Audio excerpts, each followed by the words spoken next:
What's up, everybody? My name is Scott Paddock, and today we are going to unravel the mystery of how to hear chord changes.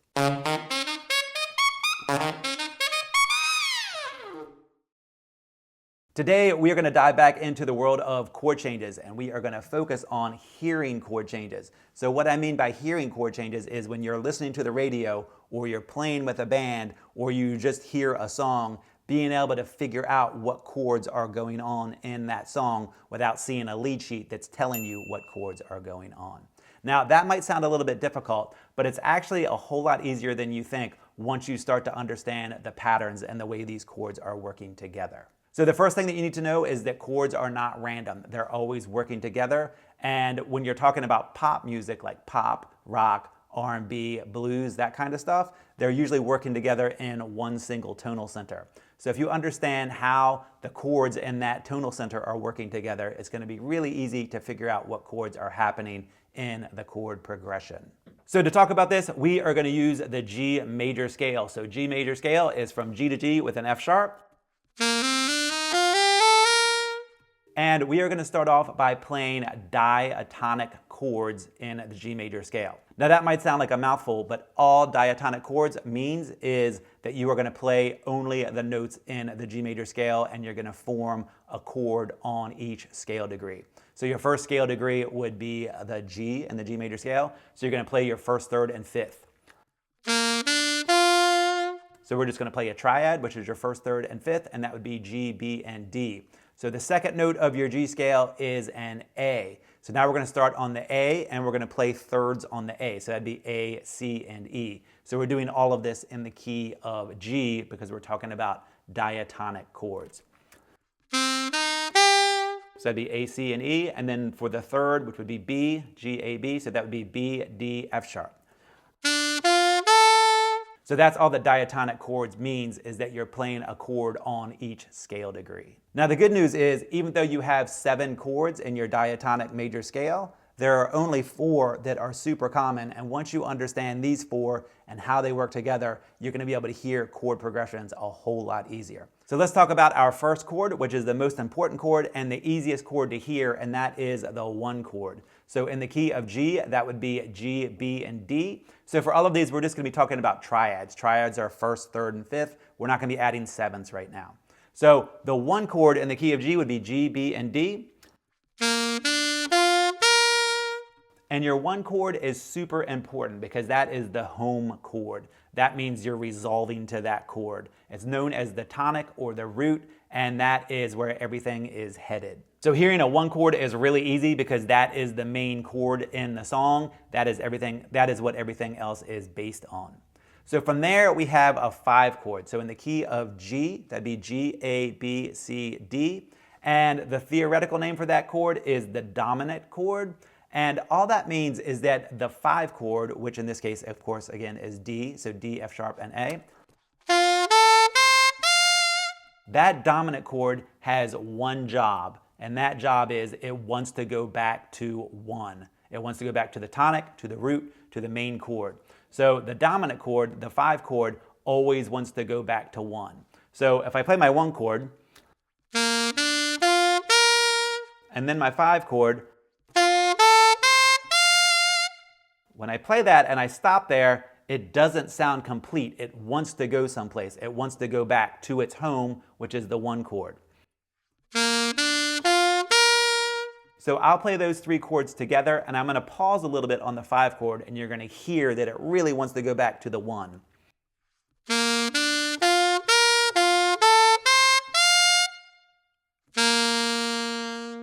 You can hear that that 5 just really wants to go back to 1. So when you hear a chord that is dying to go back to the tonic, to the root, to the main chord, that is telling you that you have a 5 chord.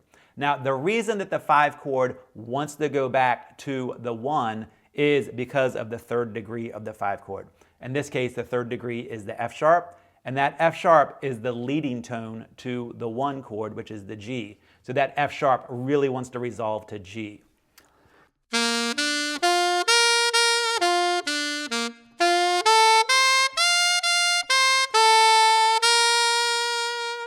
you can hear that F sharp just dying to get back to the G. Now, another super common chord progression is the 1 chord to the 4 chord. So in the case of G, that'd be G, A, B, C. So your C would be your 4 chord, and that chord would be C, E, and G. So take a listen to the 1 chord going to the 4 chord.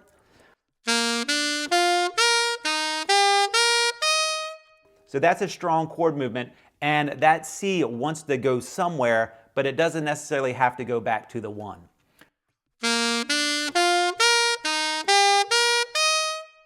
Like if I stop there, it doesn't sound finished, but it doesn't necessarily feel like it has to go back to the 1. It can go back to the 1.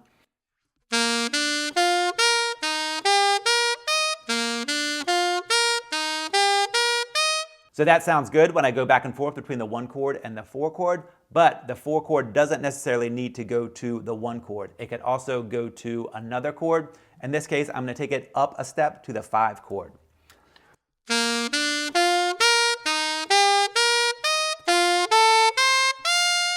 The 4 chord going to the 5 chord also sounds really good, but then when you hit the 5 chord definitely wants to go back home to the 1 chord.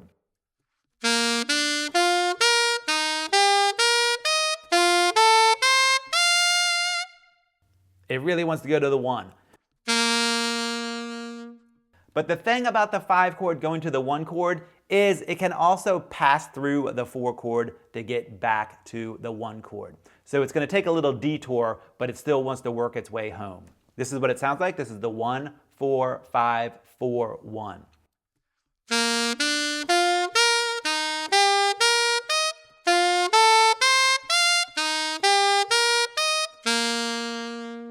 So even though I put the 4 chord in between the 5 chord and the 1 chord, that 5 chord still wanted to come home. So when we're talking about the 1 chord, it feels like home. When we're talking about the 5 chord wants to go home. When we're talking about the 4 chord, it wants to go someplace, but it doesn't necessarily have to go home. It could go to the 5 or the 1 or some other chords. So once you understand how the 1 chord, the 4 chord, and the 5 chord go together and how they sound and where they want to go, it's going to make everything else a whole lot easier to figure out. If you're watching this video, I'm guessing that you'd like to get a whole lot better at recognizing chords and chord progressions. If that's the case, I'd like to invite you to check out the Scott Paddock Sax School. Inside the Sax School, I have entire courses dedicated to music theory and jazz improvisation, where we talk about chords, how they work together, and how to improvise over them. So if you'd like to dive deeper into improvisation or learning about chords or just about anything saxophone related, then please check out the Scott Paddock Sax School. I'll put a link in the video description. The next chord we're going to talk about is the 6th chord. And in the 6th chord in the key of G, that would be G, A, B, C, D, E. Now, we could play that up here, but I want to go down to the 6th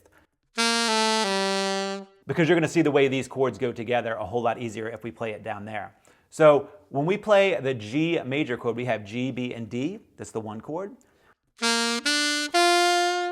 And we play the 6th chord, which has E, G, and B. It has 2 of the same notes. They both have a G and a B in it. So the 1 chord, the G chord, is a G major triad, and the 6th chord, the E chord, is an E minor triad.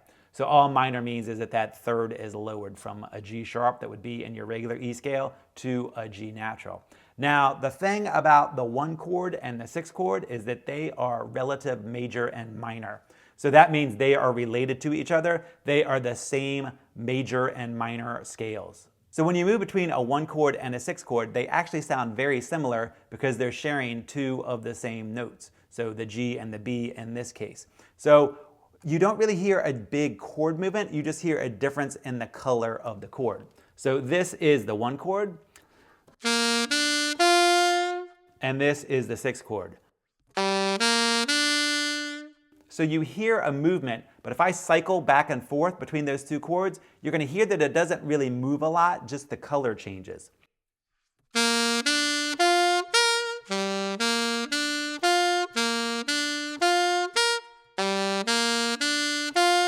So you can hear that those chords are related and that they're very similar and they're not a really big movement.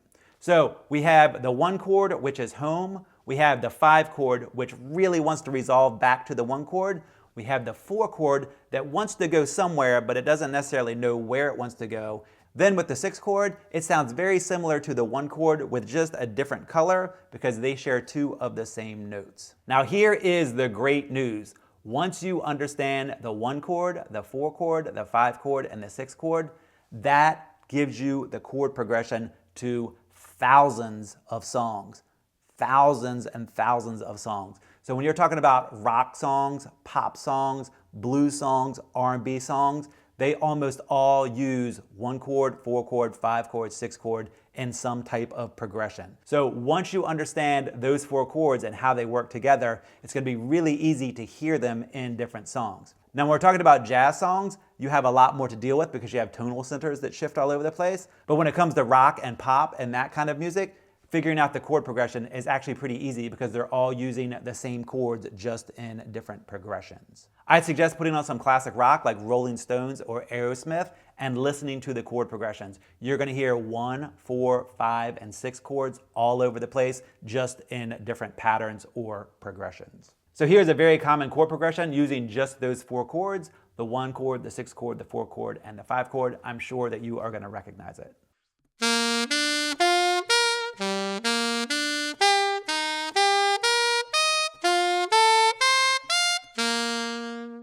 Now those are the 4 main chords that you're going to hear in a lot of popular music, but there is another chord that pops up all over the place also, and this chord is the 2 chord. So in the key of G, that would be an A, and the chord would be A minor, so it'd be A, C, and E. And that chord is just to add movement. So a lot of times you'll hear a progression going between the 1 chord and the 2 chord.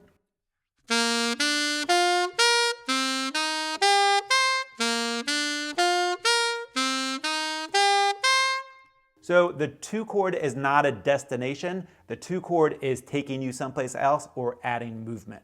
So here's another chord progression using the 2 chord, and the 2 is going to be in there just to add in some movement. So the progression is going to be 1, 4, 2, 5. 1, 4, 2, 5.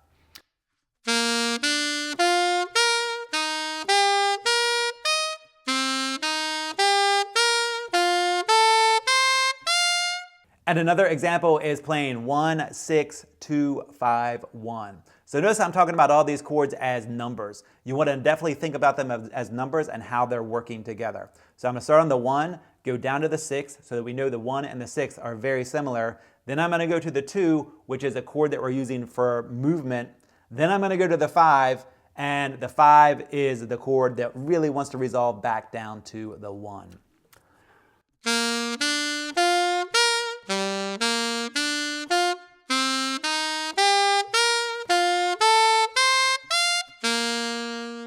So if you understand the function of each of these chords in the progression, it's going to be a whole lot easier to hear what's going on. So we started off by talking about the 1 chord. The 1 chord is home. Then we talked about the 5 chord. The 5 chord wants to go back home.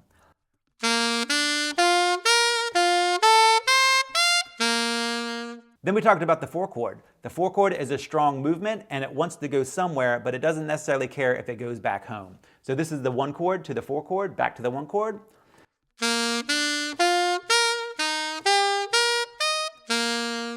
That sounds good. Now I'm going to play a 1 chord to a 4 chord to a 5 chord.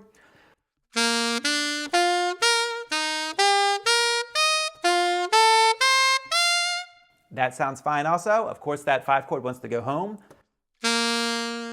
Now, the 4 chord can also go to the 2 chord to add in some extra movement because the 4 chord doesn't really care where it goes, it just wants to go someplace.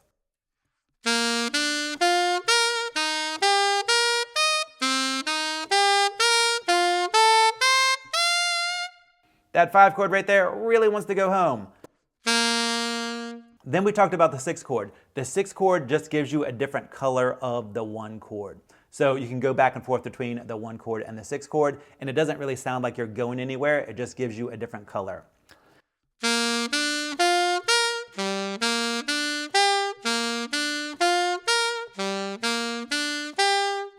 And of course you can also use it in a progression. So I can go 1, 6, 4, 5.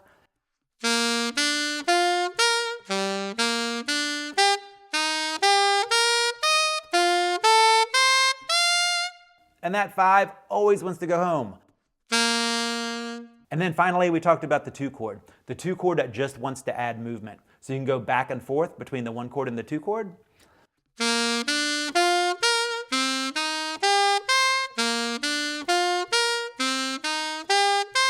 Or you can use it in the middle of a progression to add in more movement. For example, I'm going to play 1, 4, 2, 5, 1.